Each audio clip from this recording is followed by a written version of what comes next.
faça sua sala, convide pessoas e também que compartilhe desde já essa mensagem.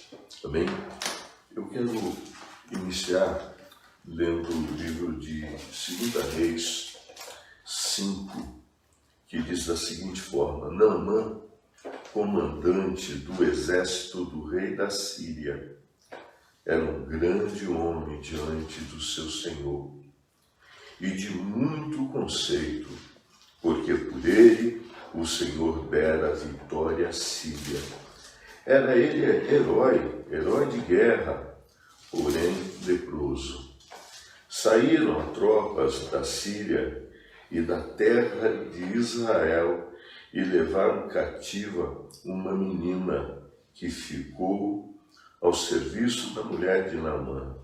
E disse ela à sua senhora: tomara o meu senhor estivesse diante do profeta que está em Samaria, e ele restauraria a sua lepra. A sua empregada viu a lepra, mas aqueles seus subordinados nunca viram a lepra. O rei nunca tinha visto a lepra.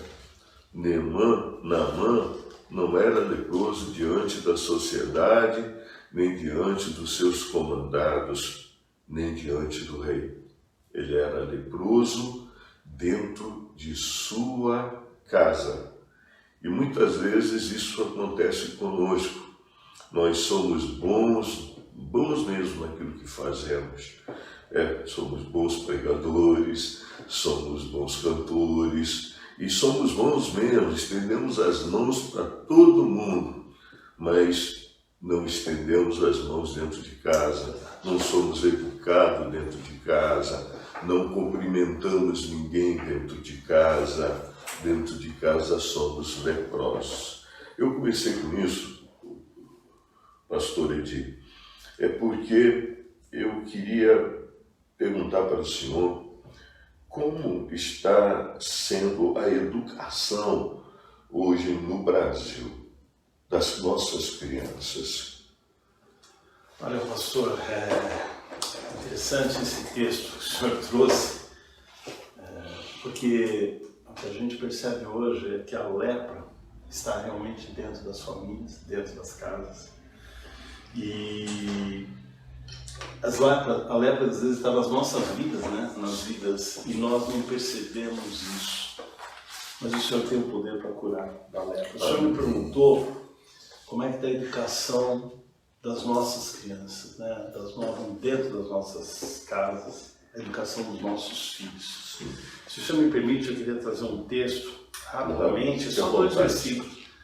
Êxodo 10, versículo 10 e 11, quando Moisés vai até Faraó, salvo engano, ali vem a praga dos gafanhotos, mas que Moisés já havia pedido para que o povo saísse, fosse liberto, pedindo não, levando a palavra de Deus ao Faraó para que o povo fosse liberto, fosse adorar no deserto, todo o povo.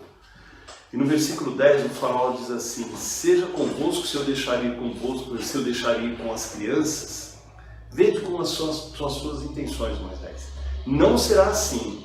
Agora ide vós, os homens, e servi ao Senhor, pois isso é o que pediste. E os expulsaram diante da sua presença. Moisés nessa hora comparece diante do Faraó e fala, o Senhor já tinha enviado algumas pragas, e ele comparece diante do Faraó e fala, mais uma vez, deixa todo mundo ir. E o Faraó fala para ele, você quer levar as crianças? Também não seja assim, as crianças ficam. Pode ir vocês, os homens, e adorem. E Moisés fala, não. Vão as crianças, as mulheres, os gados, vão todos. Percebe que a estratégia de Faraó aqui, usado pelo inimigo, personificando o inimigo, não mudou. Sim. Faraó liberaria o povo, liberaria os homens, os maridos, mas as crianças ficariam. Satanás faz o mesmo hoje nas famílias, os mesmos. E nós aprisionar as crianças e liberar os homens para que fossem adorassem. Hoje não é diferente. O que a gente percebe é que o inimigo tem aprisionado, assim como o faraó queria aprisionar as crianças. E muitos pais, veja, ele liberava os homens. Na terça-feira nós falamos do papel do pai, do papel do marido, né? O marido que ama, mas o marido que é cabeça, o marido que é o pastor até pediu para eu repetir os 4 P's, mas um dos P's é o pastor. E quem são as ovelhas? As primeiras ovelhas dadas são a esposa e os filhos. Se nós vemos lá o nascimento de Jesus, era a madrugada, quando os anjos vêm e anunciam para os pastores. E os pastores estavam fazendo o quê? Em vigília, guardando as ovelhas. Essa é a função dos pais. Do pai, nós colocamos a função da família gerar a imagem e a semelhança, a missão do pai é essa, e a mãe está sob essa missão, abaixo dessa missão, para poder criar e gerar nessa família a imagem e a semelhança. Mas do mesmo jeito que Faraó queria roubar isso, e roubar as crianças, e qual é a melhor forma de roubar as crianças? Separando os pais. O pai se preocupa com outras atividades, às vezes até com atividade religiosa. E tem muitos pais, isso serve para nós. Estão dentro da igreja, fazem uma série de atividades na igreja, no trabalho, né? Outros fora, que não são crentes, esquecem de seus filhos em casa. Estão leprosos. Eu lembro de uma vez que eu fui visitar uma casa e a pessoa ela dava muito tempo na igreja. Servia muito a igreja. A igreja, eu olhava para aquela pessoa e falava, exemplar. E quando eu cheguei naquela casa de surpresa, eu não tive coragem de tomar um café que foi oferecido para mim. Tamanha era bagunça, tamanha era sujeira. Essa pessoa era leprosa. Pastor, eu vou dizer uma coisa para os irmãos. Eu era leproso. Deus está me curando da lepra. Deus está curando a minha casa da lepra. Graças a Deus. Graças a Deus. E quando eu estou falando, eu não estou falando nem apontando para os outros, não. Eu estou falando de mim. Sim. De mim. Pastor Rui foi um instrumento de Deus para começar e para curar, me ajudar na cura da lepra na minha casa. Eu louvo muito a Deus pela vida desse servo, grande homem de Deus. Glória a Deus por isso. Mas o que a gente percebe hoje nas famílias é que a educação dos filhos tem sido terceirizada. Aliás, há um movimento nesse sentido, um movimento até orquestrado, um movimento no nosso país. E não é em vão. O senhor deve lembrar que lá, quando nós estudamos, pastor, nós que somos jovens há um pouco mais de tempo, o senhor lembra que nos anos 60, até os anos 70, era uma secretaria de ensino.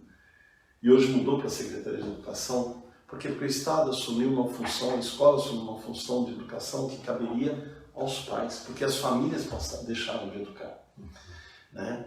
E os pais, a quem caberia, eu estava falando das ovelhas, eles estavam na vigília de madrugada, orando, caberia a nós, pais, essa preocupação com os nossos filhos.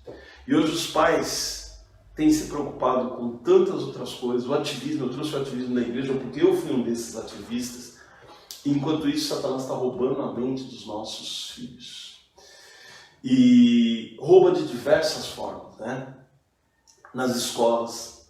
Talvez fosse interessante, nós temos um colega que é procurador regional da República, o Guilherme Michel, atua lá nos tribunais em Brasília, ele tem trazido em todo o país, inclusive nós o trouxemos aqui em Vinhedo, Valinhos, recentemente ele esteve em Americana, né, mostrando como nas salas de aula os nossos filhos têm sido roubados. Na sala de aula.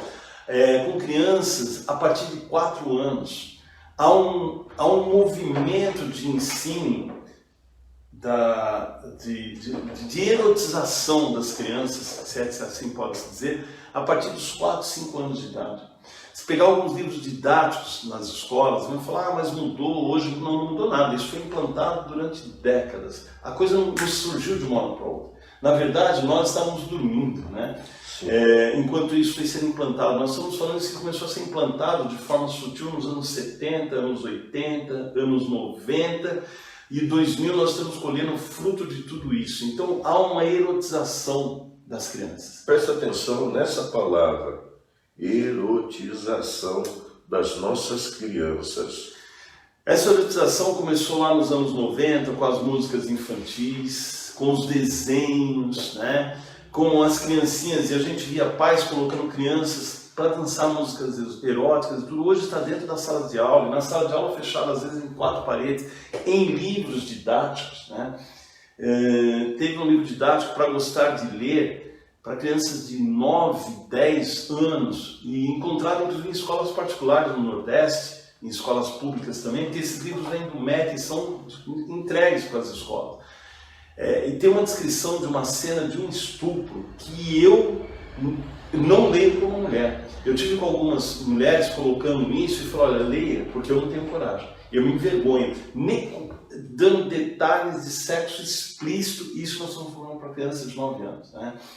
Todos nós acompanhamos, ou deveríamos ter acompanhado, a gente acha que é sempre lá fora e não é dentro da igreja. Isso está dentro dos nossos filhos, nós trazemos as crianças, nós estamos falando de crianças aqui, mas não são só as crianças. As crianças vêm para a escola dominical e nós trazemos, quando os pais trazem, ficam 2 horas na igreja e saem e acham que o problema está resolvido. Eles vão ser bombardeados durante toda a semana nos desenhos. Hoje os desenhos há uma erotização muito grande, há uma deturpação de valores da família, pai, mãe e filhos. Os desenhos animados trazem mensagem bem oculta ali. Muito. Hoje não é nem mais oculta, pastor, hoje é explícita. Explicitamente. Hoje não é mais nem oculta. Algum tempo atrás isso era de uma forma dissimulada, hoje está de uma forma explícita. Tem uma médica americana que foi muito usada com satanistas, e ela, para a libertação de satanistas, ela trabalhou no hospital, e em um dos livros dela ela relata, inclusive, uma ex-sacerdotisa de alto escalão na hierarquia do satanismo nos Estados Unidos. As duas escrevem no livro, elas vão relatando detalhes, e ela fala de como esse plano é feito através do marketing com o objetivo da conquista da mente. Né? A Bíblia diz que o que a alma pensa, o que o homem pensa, isso ele é. E qual que é a estratégia satânica de domínio da mente? E você domina a mente através do pensamento. Você domina a mente através de mensagens, através de imagens, através de ensinos, e hoje tem começado desde pequeno. Aos anos 70, os anos 50, 60, 80, o objetivo era atingir os jovens. Hoje, o objetivo já é atingir as crianças estão sendo Como combater isso, doutor Edir? Como que os pais podem combater isso? Eu só vou abrir mais um pouquinho, pastor, se o senhor me permite. A gente pega, por exemplo, 2 exposições que deram muita repercussão há alguns 2, 3 anos atrás aqui no Brasil, que foi a do Quiro Museu e a do MAN. A do MAN, todos devem lembrar, aquele homem nu e as criancinhas tocando no homem nu. A exposição do Quiro Museu, inclusive com crianças, escolas sendo levadas para aquelas exposições, onde você tinha ali toda a espécie, eu não te digo nem de erotismo, porque aquilo não era erotismo, era sexo explícito. Sim. Era algo vergonhoso, e as crianças sendo expostas a isso como se fosse arte. Isso aí era chamado de arte. Isso é chamado de arte.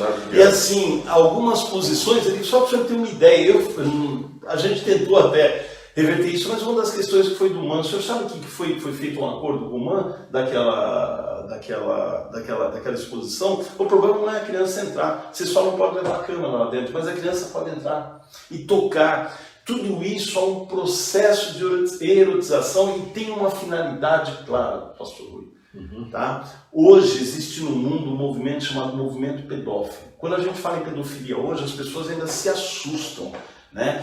Como se assustava? Vamos trazer um exemplo, né? Um exemplo clássico aqui. Nos anos anteriormente, algumas coisas que nós chamávamos de pecado e eram pecados, hoje é aceita com normalidade. Você mudou o conceito, você não fala mais que é pecado, mas é uma fraqueza. Olha como detalhe, olha como Satanás é sutil. Olha, se é uma fraqueza humana, olha, ele é fraco, ele não consegue. Não, é pecado. Nós temos que tratar o pecado como pecado. Não adianta eu chamar a lepra de gripe. Não adianta eu chamar a lepra de uma alergia. Nós mudamos e falamos, olha, não é pecado, é uma fraqueza. Ou a pessoa nasceu assim, ou ela tem essa tendência. Eu estou chamando a lepra de alergia. Não, lepra é lepra. E lepra precisa ser curada. Pecado é pecado e pecado precisa ser curado.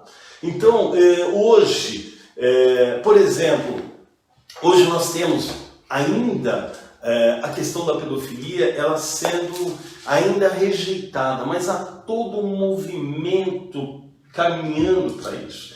Antigamente a pedofilia, ainda é crime, mas já começa a se discutir a pedofilia não mais como crime, mas como uma doença. Ora, se é doença eu não posso punir, se é doença eu tenho que tratar. Daqui a pouco não vai ser mais uma doença, é uma opção sexual, assim como a ideologia de gênero como um todo é uma opção sexual. Então a pessoa ela tem essa opção e é um direito dela. Tudo isso vem sendo minado aos poucos e nós não percebemos. E onde é roubado? É roubado exatamente na mente. Como nós começamos a combater? Nós temos que estar atentos em casa. É aquela função do pai e da mãe.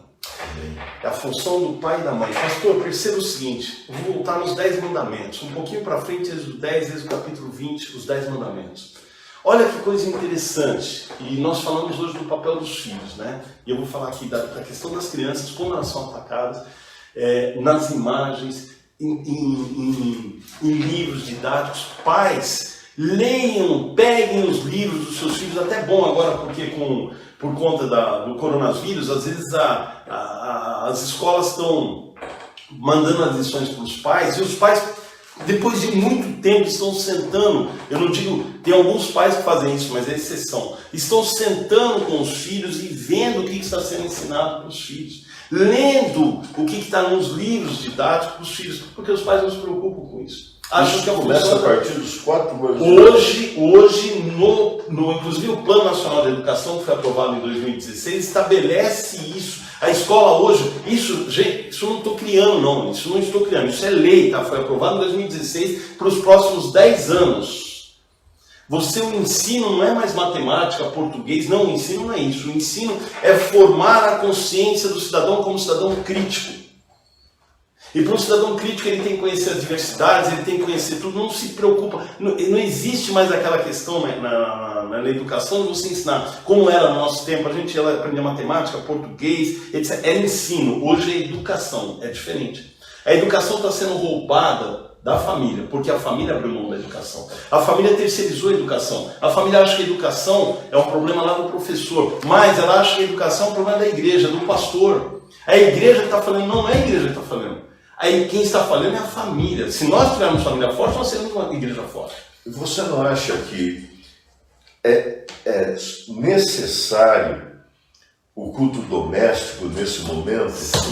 Sim. E é uma luta para implantar o culto doméstico. Nós estamos numa guerra. É uma guerra espiritual. O culto doméstico é essencial. Aliás, esse irmão que eu falei, nosso irmão em Cristo, Guilherme Shelby, e a esposa dele, até por um testemunho de uma outra colega, uma colega promotora que esteve lá, a Carol, ela falou que eles têm uma preocupação diária de fazer o culto com os seus filhos enquanto criança. E se você tem filhos criança, se preocupe, é um momento, passa rápido, isso passa muito rápido. Os pais precisam estar atentos, cabe aos pais ensinar, mas para ensinar eu preciso viver. O Watchman Nee tem uma frase que ele diz o seguinte, se os pais, resumindo, não é isso que ele diz, mas é isso que ele quer dar a entender. Os pais só vão poder educar os filhos através do exemplo, as crianças. E eles só vão poder ensinar a Bíblia se eles viverem a Bíblia dentro de casa. Se eles viverem a Bíblia dentro da tua casa. De maneira é oriental. Oriental. E você sabe que o oriental, ele... O Watchman Nee, para quem não conhece, viveu no regime chinês, foi preso pela Revolução Cultural de Mao Tse Tung e morreu na cadeia. Ficou preso durante muito tempo. Uma bênção. As mensagens dele, o que ele deixou, o legado que ele deixou para o mundo, ele era chinês. Sabe como é que eu chamava o Watchman Nee? Tio Mani. Tio Mani.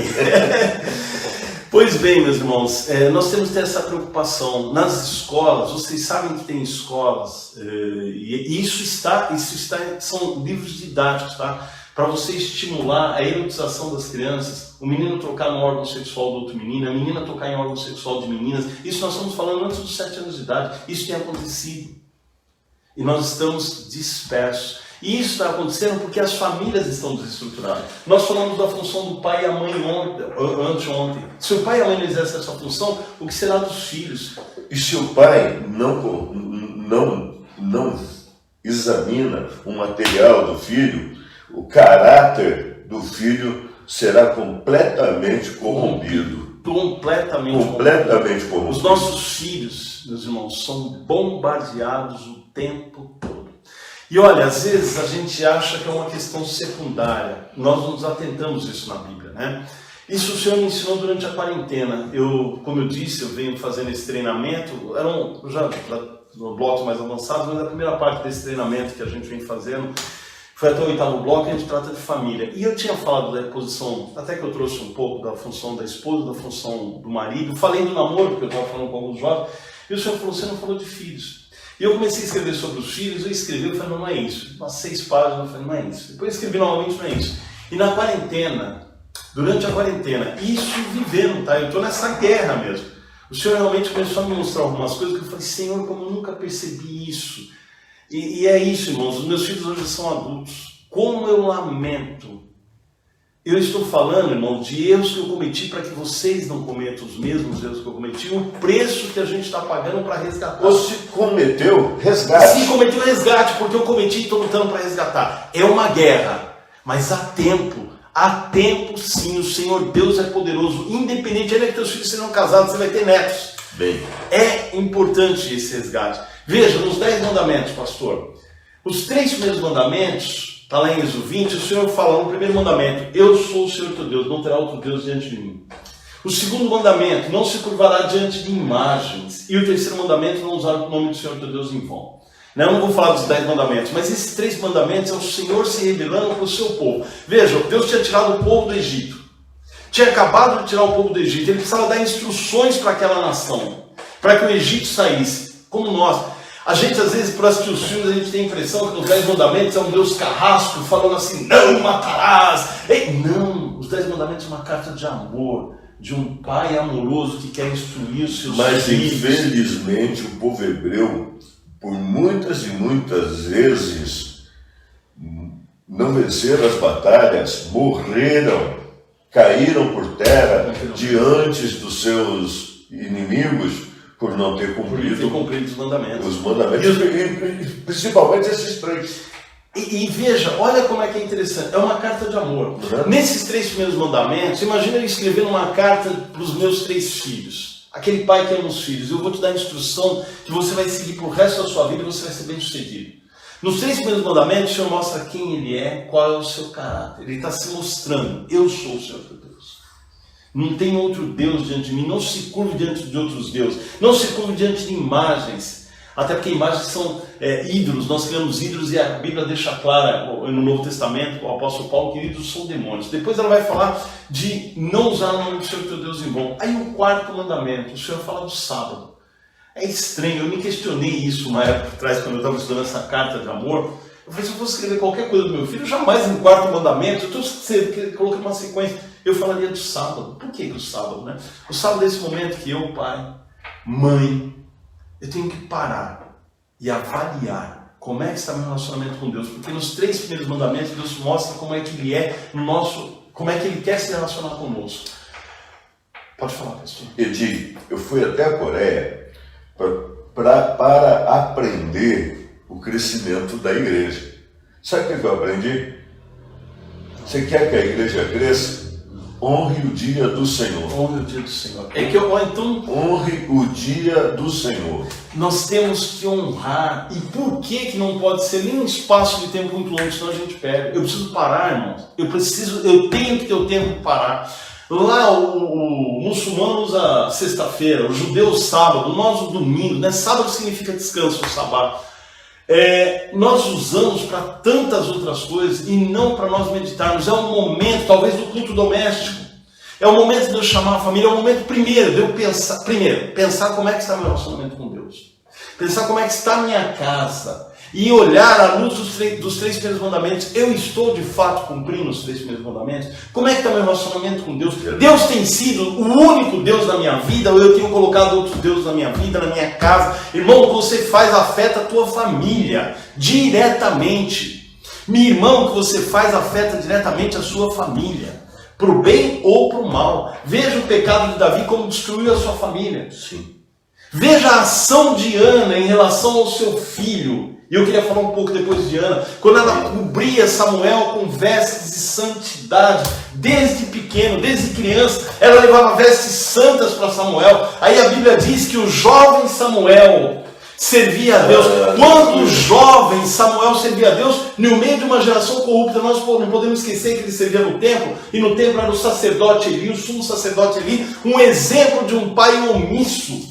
2 filhos sacerdotes, Ofni e Finéias, que eram filhos de Belial, eles dormiam com as mulheres na porta do templo, roubavam, eram promíscuos. Era uma geração, uma igreja promíscua, e o jovem Samuel, no meio dessa igreja promíscua, no meio dessa corrupção e dessa família, ele servia ao Senhor, porque ele foi vestido com vestes santas pela mãe. A mãe o consagrou desde o ventre e cobria, e tinha o cuidado de cobri-los com vestes santas. Essa, pastor, é a nossa função como pai. Essa é a função de você libertar os seus filhos. Quando jovens, quando crianças, porque quando chegar na juventude, ainda que o mundo esteja todo corrompido, ainda que a igreja falhe, mas ele vai continuar e vai perseverar. A Bíblia nos garante. Olha bem o que a palavra do Senhor fala para Eli. Diz assim, o Senhor revogando a promessa.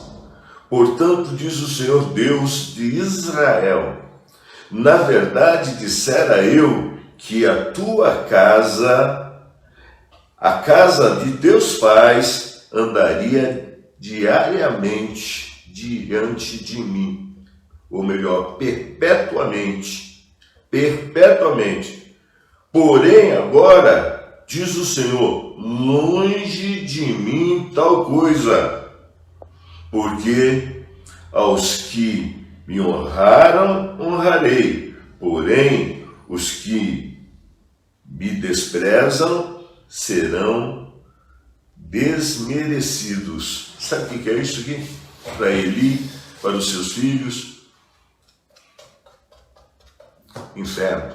Inferno.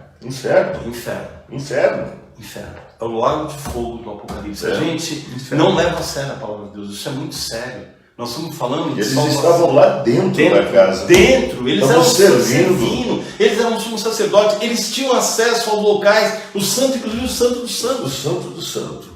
Eles tinham acesso à arca, que era a presença de Deus. E olha como é que estava corrompida essa casa. A Bíblia fala que os filhos de Eli, Ofni e Finéias, dormiam com as irmãs no templo, deitavam, se prostituíam dentro do templo, à porta da casa do Senhor. Quando o Senhor está falando, eu estou vendo uma coisa. Deus não tem comprometimento com o homem.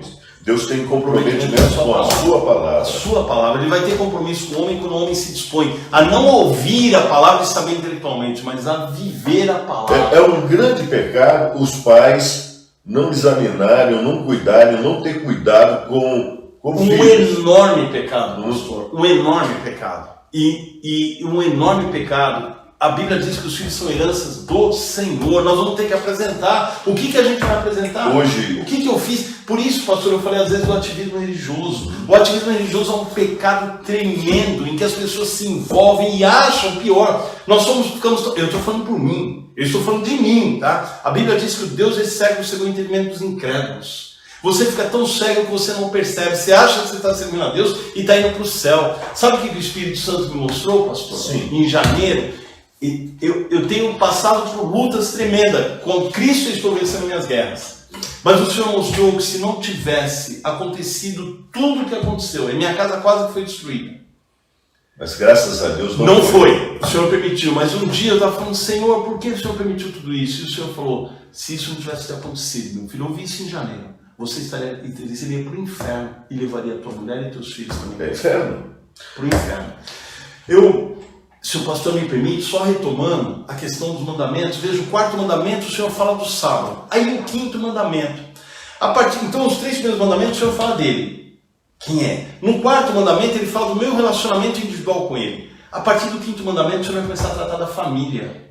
Olha que coisa interessante, os 3 mandamentos que seguem são da família. Depois ele vai tratar do relacionamento social, igreja e tudo mais. Mas na metade do mandamento ele vai começar a tratar da família. E o que me chamou a atenção, e foi isso que o Senhor me mostrou, ele não começa tratando do pai, da mãe, ele não começa tratando da mulher e do marido. Ele começa no 5º mandamento tratando dos filhos. Ele dá uma importância enorme para os filhos. Inclusive no processo de restauração e resgate de famílias. Todos nós somos filhos. Todos nós somos filhos. Antes de ser Pais, mesmo nós que já somos casados, mesmo os nossos pais que já passaram e já foram para o Senhor, no caso dos meus pais e o pai do pastor Rui, mas nós, os pais do pastor Rui, mas nós somos filhos. E o quinto mandamento, quando a Bíblia, exatamente na metade dos 10 mandamentos, a importância e o destaque é tão grande que ele começa tratando dos filhos e ele dá uma importância enorme para os filhos. Ele fala: honra teu pai e a tua mãe. O pastor falou da honra, para que te prolongue os teus dias sobre a face da terra. É um mandamento com promessa. Aliás, é o primeiro mandamento com promessa. O apóstolo Paulo deixa claro isso. E a questão da honra não é para os pais, não é um mandamento para os pais, é um mandamento para os filhos. Esse não é um mandamento dirigido para os pais, é um mandamento dirigido para os filhos. Porque a bênção, óbvio que os pais serão abençoados, óbvio que a família vai ser reestruturada e a família é restaurada com filhos que honram. Mas a promessa, o mandamento é para o filho, porque as promessas de bênção são para os filhos. Um filho que honra, ele vai ser bem sucedido em tudo que ele fizer. Mas, irmãos, se nós pegássemos a Bíblia e fôssemos estudar as maldições que vêm sobre a vida dos filhos que desonram, as maldições e as consequências que vêm na família subsequente. Anteontem eu falei aqui da minha experiência nas promotorias. Pastor, eu peguei casos, já passaram, e mesmo dentro da igreja. A gente já viu vários casos assim. Mas eu pego casos, pastor, que você pega aquela família e você fala: meu Deus, por que está tão desestruturado? Por que essa família está tão acabada desse jeito? E no dia a dia da promotoria, alguns casos específicos que a gente acaba aprofundando mais, você vai ver que aquele pai, aquela mãe que hoje gerou uma família, tem uma nova família, ele não honrou o pai e a sua mãe. E ele traz essa maldição para a família subsequente. Porque isso está na Bíblia. Isso é bíblico e isso se repete. Você vê desestruturado, as pessoas às vezes, meu irmão, você está lá, trabalha, você não consegue as coisas, parece que as coisas não funcionam. Para um pouco, pensa no princípio da honra. Se você honrou teu pai e a tua mãe, se não fez, se eles são vivos, vá, peça perdão, se reconcilie. Se eles são mortos, peça perdão a Deus e honra a memória deles. A Bíblia, pastor, é interessante. O Senhor Jesus não fala assim: ama o teu pai e a tua mãe. O Senhor Jesus fala: honra teu pai e tua mãe, ama o teu próximo. Fazer uma pergunta para você. Pode perguntar. Você pedia a bênção para o seu pai? Pedia. Eu pedi a bênção. Também pedi a bênção. Você sabe que antes de pregar, enquanto minha mãe foi viva, meus pais, eu ligava para o Rio de Janeiro, e nem todas as vezes, mas a maioria das vezes eu ligava, minha mãe atendia, minha mãe tinha uma voz muito forte, né? Aí eu falava assim: mãe, bênção. Aí ela falava assim: Deus te abençoe, meu filho. Aí eu falava: mãe, eu vou pregar, daqui a pouco a senhora ora por mim. Ela orava por mim. Aí ela passava com meu pai, aí meu pai já tinha uma voz mais fraquinha: benção, pai. Ele falava assim: abençoe, filho. Amém. E acabou isso. Pastor, era isso. Hoje agora o filho passa por nós: ô gordo. Pastor, isso é tudo uma estratégia maligna. Nós perdemos as bênçãos. Os pais estavam abençoando, olha que coisa profunda isso. Mas começou a ser cafona, imagina. Isso é coisa de retrógrado. Nós precisamos acabar com isso, nós somos liberais. Isso é uma ditadura, isso é imposição, isso é uma estratégia diabólica. Veja esse quinto mandamento que diz: honra teu pai e a tua mãe. Nós temos dois exemplos na Bíblia de um filho que honrou e de um filho que não honrou. José era um filho que honrava o pai. E olha que o que José passou no Egito não foi fácil. A gente lê a Bíblia, pensa que foi fácil, foi escravidão, ele foi preso. Ser escravo naquela época era muito complicado, né? Aliás, ser escravo é complicado. Você deixa de ser pessoa e passa a ser coisa. José passou a ser coisa. O escravo era surrado. Ele não foi para o Egito. A gente acha que a caravana pegou e levou ele bonitinho no Egito como pastor. Não, ele foi surrado, ele foi espancado. Meus irmãos, até o Potifar, né, que era o general, era o primeiro ministro, era o segundo homem da hierarquia do faraó, até ele notar um escravo. O escravo era coisa. O quanto José passou. Mas a gente percebe que quando há o resgate, José foi usado para resgatar a família. Mas José andava com Deus. José andava com Deus e honrava o pai. Qual é a primeira Deus coisa que ele pergunta? Meu pai ainda vive? O José honrou o pai o tempo todo. E Deus tirou José da escravidão do Egito, da escravidão, da cadeia, e o colocou como governador de todo o Egito. Inclusive a casa de Faraó toda estava nas mãos dele. Olha a posição que Deus colocou porque ele honrava. É tremendo, né? Tremendo. Eu amo José. Um outro exemplo de um filho, pastor, que foi separado desde o ventre da mãe. Foi consagrado ao Senhor como nazireu para libertar Israel, mas que começou numa queda de Sansão. E se nós formos pegar, pastor, a queda de Sansão começa quando ele passa a desonrar os pais. Ele fala, ele se encanta por uma mulher filisteia. Os pais falam, por que você vai fazer isso, meu filho? Não tem mulher em Israel, não tem no teu povo para que... Ele não ouve os pais, ele desonra os pais. E de desonra em desonra, e a Bíblia fala que ele desceu. Está em Juízes 4:12. E quando ele desceu, ele se desvia do caminho. E aí ele vai tocar no impuro, leva a contaminação para casa, né? O animal morto, ele não podia tocar no cadáver, que era impuro. Ele pega do mel, e Levítico também fala que o que sai do impuro, do cadáver é impuro. E ele leva essa contaminação para dentro de casa, ele dá de comer do impuro, ele leva o alimento impuro e engana os pais, junto da mentira. A partir daí, o declínio de Sansão, até chegar ao final da sua vida. Ele ter os olhos arrancados. E Provérbios fala que aquele filho, o filho louco que desonra o pai, o filho louco que não obedece o pai e não ouve a instrução da sua mãe, terá os seus olhos arrancados pelos corvos do ribeiro e pelos filhotes da águia. Terão os seus olhos arrancados. O Senhor Jesus fala que os olhos é a luz do corpo. Se teus olhos forem trevas, todo o teu corpo será trevas. Trevas é morada de demônios. Olha como isso é sério. E o fim que foi levado à vida de José. Pegando esse gancho seu, nós vemos nos dias de hoje muitos filhos se apartando do caminho do Senhor, perdendo a visão. Perdendo a visão. Os olhos foram arrancados. Em alguns países já não tem mais jovens dentro da igreja. A igreja envelheceu e não sabe como vai ser o futuro. Em alguns, a igreja envelheceu, morreram e a igreja virou até mesmo boate. Sim, virou boate, você sabe disso? Sim, a Europa está cheia disso. Barzinhos, boates, vai por aí fora. A igreja morreu. A igreja morreu. Porque a juventude foi se perdendo por causa dessa educação maligna. E aí, pastor, eu quero trazer uma coisa, um dado, né, para a gente ver, para a gente retomar. Nós não perdemos o fio da criança não e do jovem, mas veja o princípio da honra, como ele é fundamental. Então, para muitos pais hoje, mesmo que teus pais já estejam mortos, peça perdão a Deus. Amém. Se reconcilie com o Senhor, peça perdão por você não ter honrado. Quando eu falei isso de famílias, sabe por quê, meus irmãos? A gente vê a família toda destruída, aí você vai ver o pai e a mãe foi jogado no asilo, abandonado, largado. O que ele falou, peça perdão a Deus, mesmo se o seu pai esteja morto, é porque você vai pedir perdão a Deus. A Deus. E se seu pai for vivo, vá até ele, perdoe e peça perdão. Sabe por que Jesus fala honra os teus pais e ama o teu próximo? Porque o Senhor sabe que tinham muitos pais abusivos. Nós temos aqui famílias na igreja, tem jovens que vêm confessar de pais que abusaram das suas filhas, tendo relação sexual com as suas filhas. O senhor depara nisso no gabinete. Pedofilia aliás, da igreja. Não, a pedofilia começa dentro de casa, né? Isso é um plano satânico. Eu não vou entrar porque a gente não tem tempo, mas Karl Marx já dizia isso. A família, esse tipo de família cristã, Karl Marx é o pai do comunismo, tá? O pai do socialismo, que quiser implantar nesse país, foi implantar na Venezuela. É o que eles querem implantar aqui.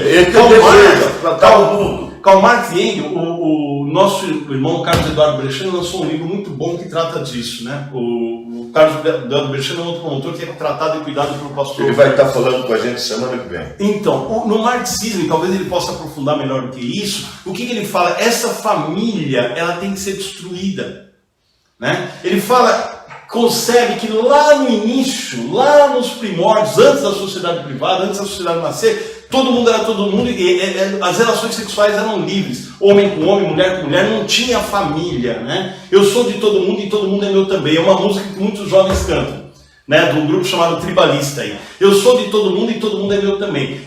As relações eram assim, até o momento em que o homem parou para fixar a propriedade. Quando o homem era nômade, os homens andavam nômades, eles não se fixavam em nenhum lugar e todo mundo tinha relação sexual com todo mundo, tá? Quando ele para fixar a propriedade, quando o homem começa com a agricultura, ele começa a ter aquele plantio de terra. Eles falam que a família surgiu com a origem da propriedade, e a propriedade é um mal. Isso é filosofia. A gente pensa assim, mas isso é filosofia, não tem nada a ver. Eu trouxe a semana passada, anteontem, né? Da mulher em Cunha que falava que não sabia falar psicóloga. Quando eu perguntei para ela por que ela não casava, ela falou: casar para quê? Ela nunca ouviu falar de Simone de Beauvoir, mas ela repetiu o pensamento de Simone de Beauvoir. Sim, nós nunca ouvimos, muitos aqui nunca ouviram falar de Karl Marx nem de Engels.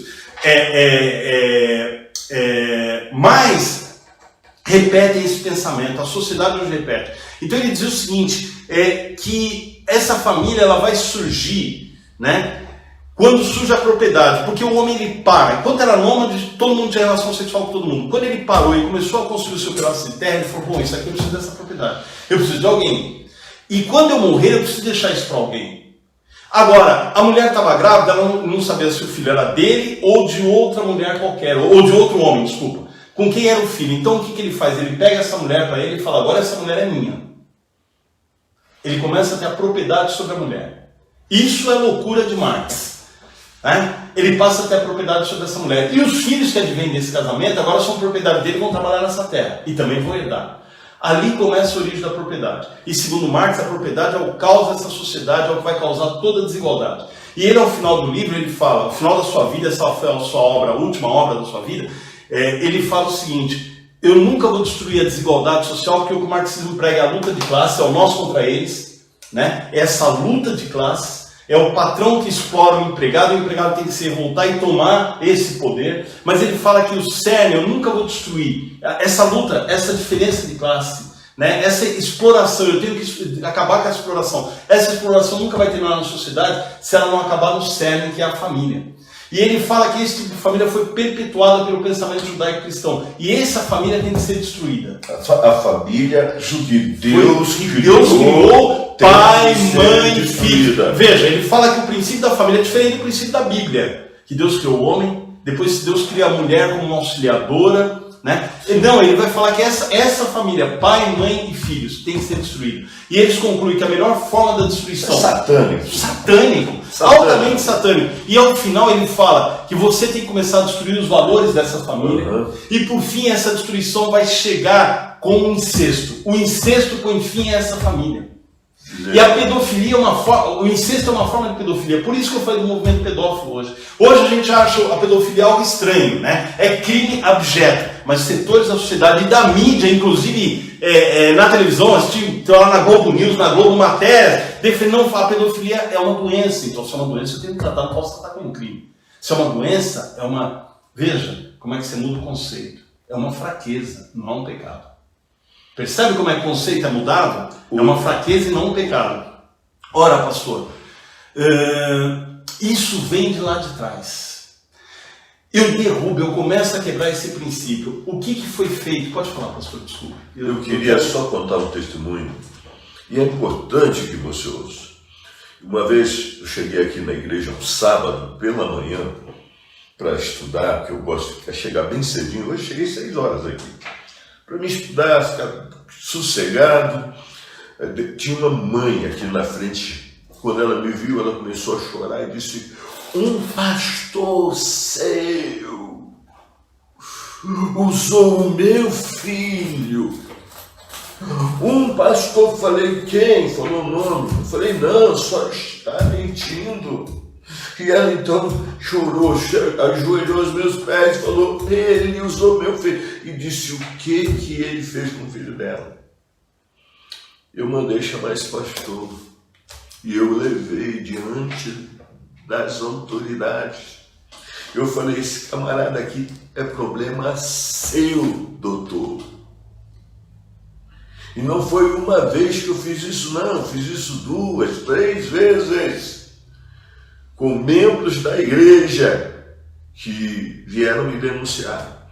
Nós não podemos nos curvar diante desse mal. Nós não podemos nos curvar diante de tanta malignidade. Nós não podemos. Hoje, os nossos meninos, por serem educados por professores, pela mídia, por serem educados pela mídia, por serem educados por videogames. Eu ia falar isso mesmo. Ele vai comentar um pouquinho sobre isso. por esse tipo de educação, os nossos meninos que nasceram dentro da igreja, que ouviram a palavra, muitos estão se tornando homossexuais. Muitos estão se tornando, muitas meninas lindas, bonitas. Hoje, misericórdia, declara-se gay. A maconha corre abertamente dentro da igreja e a gente não sabe. Isso não acontece aqui ou ali, acontece em todos os lugares. Por causa dessa educação maligna, perversa. Eu falei, pastor, eu não vou me alongar nisso aqui, até porque eu vou tentar ser o mais... Semana que vem você volta. Para a gente tentar entender. Semana que vem ele volta. Hegel e Marx falavam isso. Nós temos que destruir essa família. Vem um outro comunista, Gramsci, que é o comunista italiano, ele falou essa revolução, porque a ideia era se pegar nas armas para a revolução. Ele falou, não, a gente não vai pegar nas armas. Você faz a revolução com a cultura, a chamada revolução cultural, quando você muda o pensamento.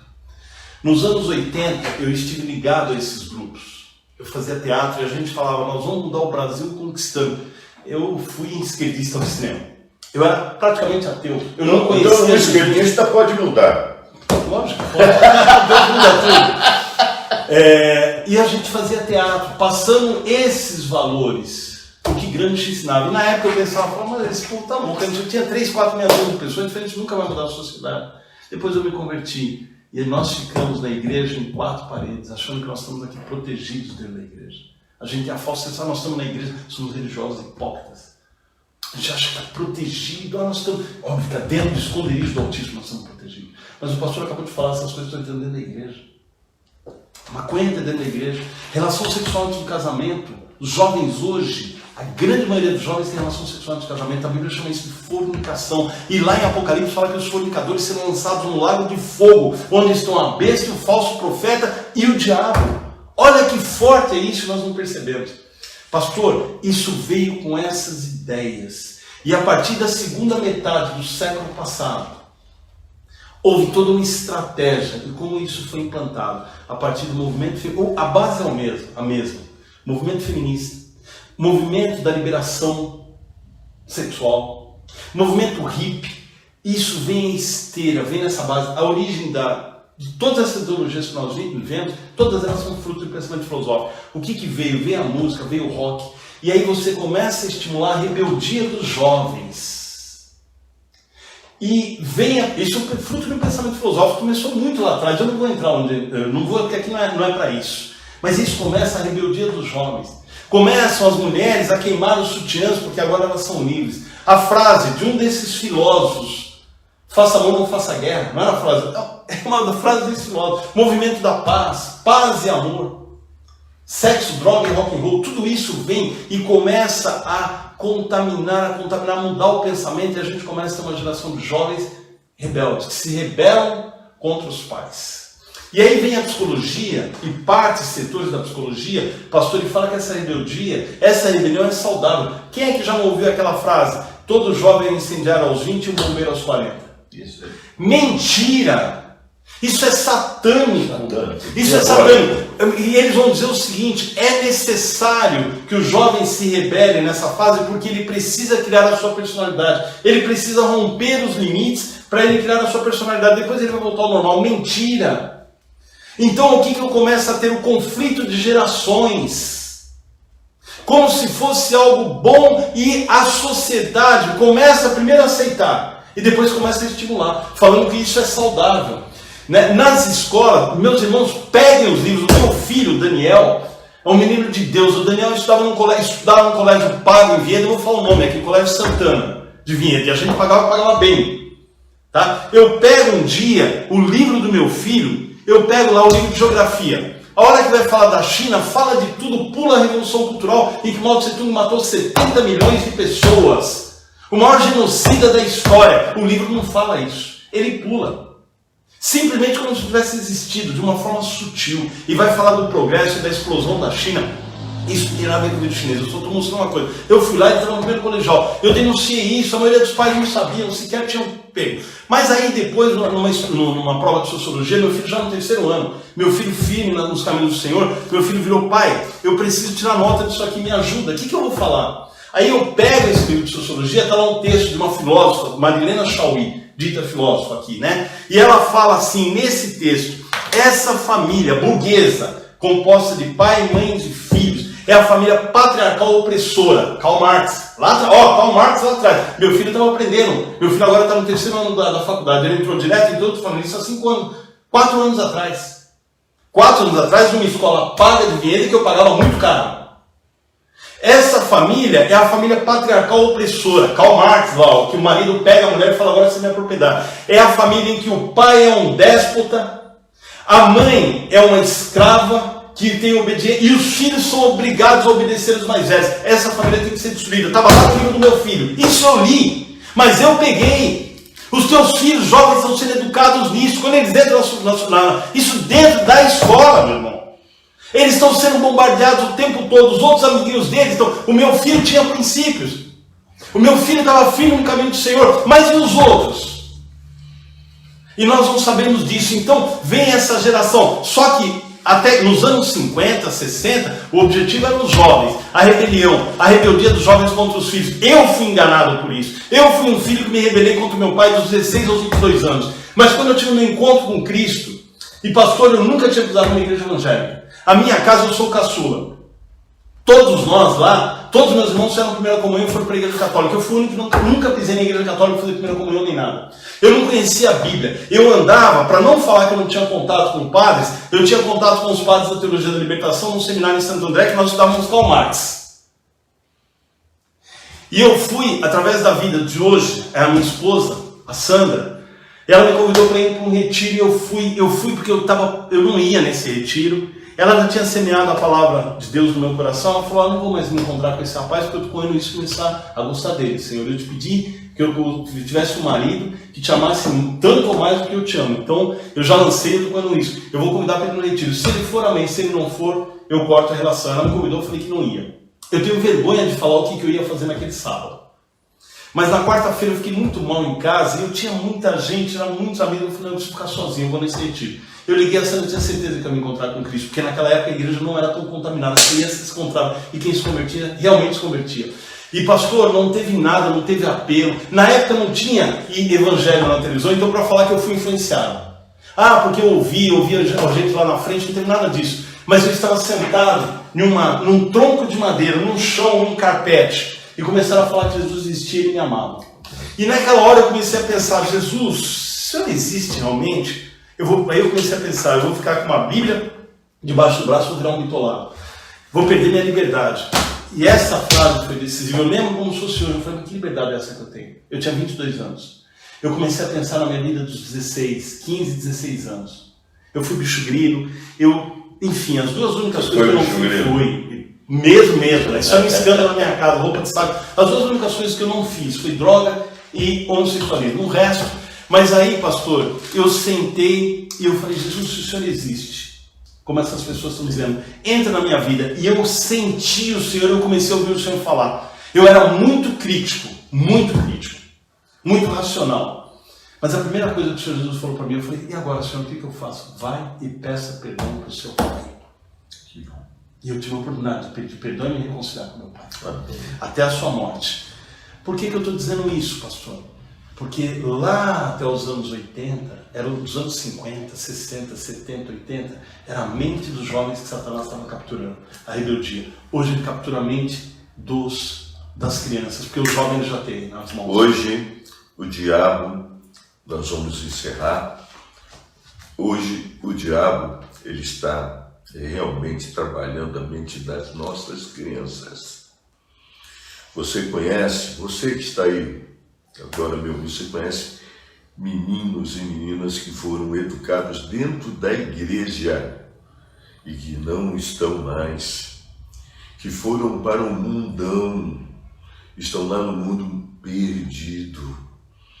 Eu lembro de uma menina que estava aqui, eu achava ela linda, bonita, e louvava a Deus, e de repente, quando ela desapareceu, eu perguntei: onde está fulano? Está no mundo.